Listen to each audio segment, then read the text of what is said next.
Yo, I'm not gonna lie, procrastination is one of the, bro, it's like bread and butter. The butter is like not doing stuff. So it's the bread. And it is nuts, man, how easy it is to procrastinate on stuff, man. Like, it comes to the point where you start to procrastinate stuff in games. Like, I'm seeing videos about, like, gaming backlogs. Like, we're putting off games now. Let alone what we need to do in real life. That's crazy. And to be honest, we've all been there. There's always been that deadline, maybe that project, or even that simple task where you know you need to get it done, but instead of getting started, man, you just scroll on YouTube shorts.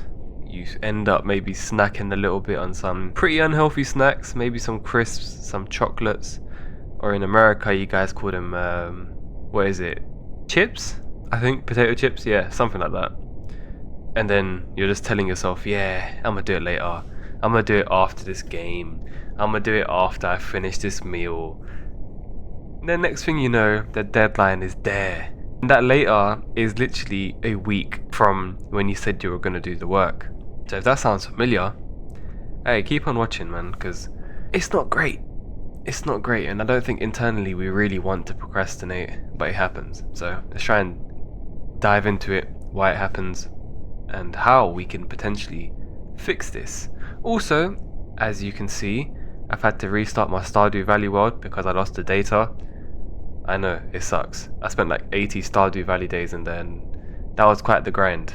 To the pros watching this, you're like, 80 days, what's that? That's nothing. Hey man, I say it's a lot to me, man. You know, I'll be procrastinating on that game too. So, before we can start to kind of stop procrastinating, we need to understand, where does it even come from in the first place? And a lot of people might point out to laziness. Oh, you're lazy if you don't get this work done. You're just lazy. You ain't got no energy. Just useless. And then you get into this kind of spiral where it's like you just spiral down and you kind of hurt your self-esteem because you know you can't get things done on time. And that's a reflection of who we think we are, as well as, again, the self-confidence, because we know we're not going to get it done on time when we say so. So rather than laziness by itself, there's a lot of other deep-rooted stuff within this. And so I'd say it's more so about emotions that you feel about the task that you have to do. At least part of it is emotions. Because the thing is, right, if something might feel a bit overwhelming or boring, or you might think, what's the point of this, right? Your brain ain't gonna like that. And those feelings of like discomfort, you're gonna want to distract yourself with something a lot easier, or at least what your brain recognizes as a lot easier. And so because we condition stuff like work with, again, being overwhelming or boring or maybe even uncertain, it's gonna be a lot easier to just scroll and snack on your potato crisps. Or, you know, maybe you're one of those people that are like, yeah, I just need to get my environment right. And then you switch your desk into like 50 different positions, which I don't even think is possible, just to try and get yourself in the zone of stopping procrastination. And it doesn't work every single time. That's okay, alright? So it's mainly because of the emotions that we have towards the task at hand, how we feel about some of these things. And again, where does that come from? I say it in quite a few of my videos.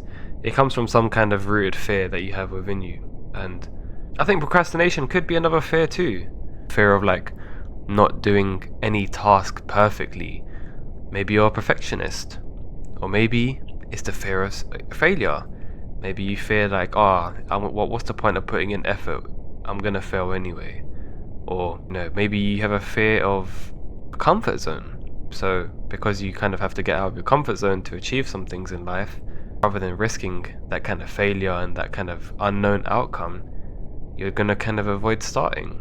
So there's loads of different fears that you have that might have some kind of impact to what you kind of want to do and have to do to some extent because you've promised yourself to do some stuff. And that's just something that we just need to start to address generally. And I don't think there's any kind of awareness towards it. Usually any video I've seen on procrastination is to do with laziness, but I think really and truly that's like a band-aid or a bandage on a really, really deep wound. I think we really need to like sanitize the wound. We need to really stitch the wound together and actually allow for a healing environment. So I'd say fear is definitely one of those things that we kind of have to not neutralize, but sanitize a little bit and understand where it's coming from and why we are even procrastinating in the first place. I guess you could say another reason could be maybe having a lack of clarity. Oftentimes, a lot of us, including myself sometimes, pretty unstructured. We don't really plan too well in terms of some of the goals that we want to do. And because we throw ourselves out with a bunch of tasks, with no timeline or no kind of, again, structure, it's going to be a little bit hard to organize everything in one place inside of your brain. And you don't know sometimes what the outcome's going to be, so we make the task feel too big in our heads, and then you might put it off. Like for example, if it's a game you want to complete, you might have maybe a backlog of games you've been wanting to play for a long time, but because you're kind of looking at it as a whole outcome in one go, rather than having it one game at a time, really enjoying that one game at a time, you ain't got no clarity in terms of where you want to move forward, in terms of where you want to go, because you're just viewing it as everything at once, all or nothing kind of approach. And that's just, I ain't gonna lie, that can be toxic sometimes, man. So it's important obviously to take them kind of mini steps, or at least celebrate the little milestones that we have wherever we go. And again, if it doesn't work out to the way you want it to, that's okay. It's taking you to some direction, which should be the right direction, even though you might not appreciate it in the moment. So it's fine. And I guess another point in terms of procrastination that we all face is immediate gratification.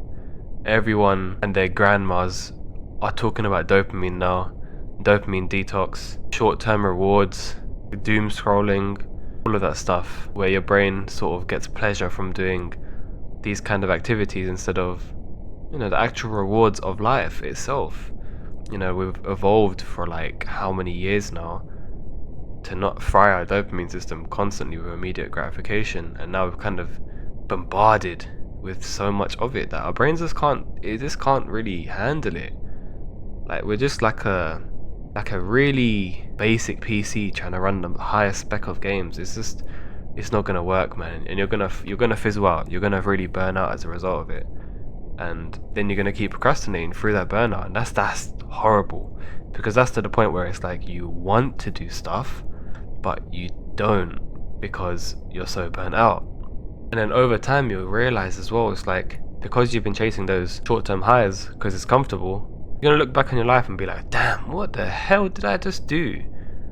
And I don't mean to make you feel guilty or anything like that, but that's just how it is. And it's a bit scary, to be honest, but again, recognition is obviously going to be step one. So, for the moment you've all been waiting for, how to stop, some actionable steps to try to fix it. And again, everyone's going to have a different kind of approach when it comes to this stuff. So I think what works for most is obviously to make each task smaller. Treat every kind of overall goal, when you break it down into mini steps, make each mini step feel like a big goal, because again, you're still compounding consistency to the point where you're going to eventually get across that huge mountain that you wanted to climb. And I know it sounds cheesy to say that small builds would win momentum, but it really does. It really does. It's just that because, again, that dopamine, man, it just wants you to have it now.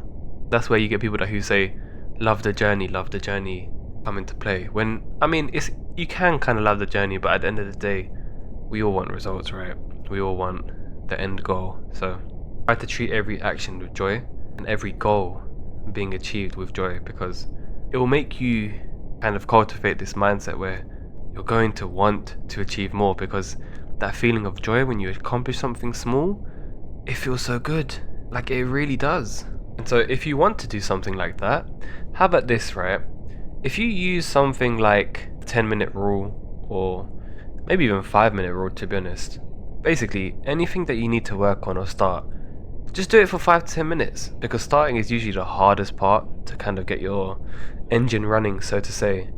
But then once you kind of begin, you're more likely to keep going. So kind of congratulate yourself for just starting for 5 to 10 minutes. And even if at the end of that you don't continue, still give yourself a pat on the back, man, because you showed up, still put in effort, and if anything, the hardest bit of effort, which is just starting. So any little bit you can do, just thank yourself for doing. Okay, if you've got an essay to write, even just writing a basic introduction is so much better than just procrastinating over that as well. 'Cause that's just gonna add to your CPU, and your brain's gonna get fizzled out. All right. So I mean, if you want to reward yourself in any kind of way, but after doing that, do it. Maybe watch an extra show. Even if you have a ratio of like 15 minutes of work to like 45 minutes of an episode, that's still better than 0 to 45. So treat yourself with happiness when you finish that. Alright? And keep doing that until you finish. One paragraph at a time, one paragraph at a time, or one task at a time, one task at a time. And if your brain can't handle that and you like to concentrate in chunks, then figure out a way to implement that in the exact same way. Maybe 45 minutes to a 10-minute break. Or maybe even change your perspective on it, where it's like, if I do this work, I get to eat at my favorite place, or whatever makes you happy at the end of the day, innit? So, alright, give it a go. Alright? And if you need to as well, I'll give you another little tip. Listen to some really hyped up music, because sometimes when you struggle to get started, listening to that hyped up music before you start is going to put you more easily into the zone. That's why a lot of people listen to music at the gym, because it helps them to get going, right? Otherwise, a lot of people would be yawning a lot more in the gym, because obviously that motivation is going to be very temporary. But if we can leverage the timing that we use it in, it's going to be great, because now you can actually use all that pumped up energy to actually go and start. Do your 10-minute focus, take a break, do it again. And if you are a perfectionist, even within this point, at this stage, perfectionism fuels procrastination, man. It really does, because you're just gonna keep overthinking everything.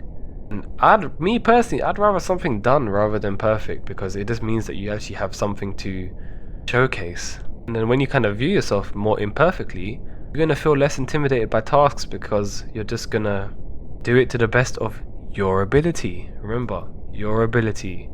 That's all that matters. Alright, so if you're also someone who's more kind of fear-based, in terms of sometimes that fear kind of motivates you, because some people are like that, which I totally understand. If you want, you can maybe think of it like this, and if you're not good under pressure, skip this part, please. When you procrastinate, you're pretty much borrowing time from your future self, and your time is so limited. It's like, how will you feel tomorrow if you started today? You would feel great. And imagine how good that would be for your mental health, because now you know you can trust yourself. Cultivating an environment where you trust yourself is so important. So don't let your future self go. Trust in him or her and go from there, man. Okay? Procrastination don't mean you're lazy. It means you're human. Okay? The key is to start small, be consistent, and be kind to yourself along the way. Don't beat yourself up too much, okay? I know how easy it is to do that, but it's not worth it. So, it's going to be the outro time, and if you want to keep watching me play Stardew, feel free. I'm not going to be talking over this part, but it's more of a chance for you to kind of digest the information here. If you want to leave a comment that could help someone with procrastination, feel free to leave it in the comments. I know people like to look at comments on videos. I do too sometimes. So if you can add any value to that, it'd be greatly appreciated. Thank you guys for watching. If you've made it this far, I really appreciate you. And I'll see you in the next one.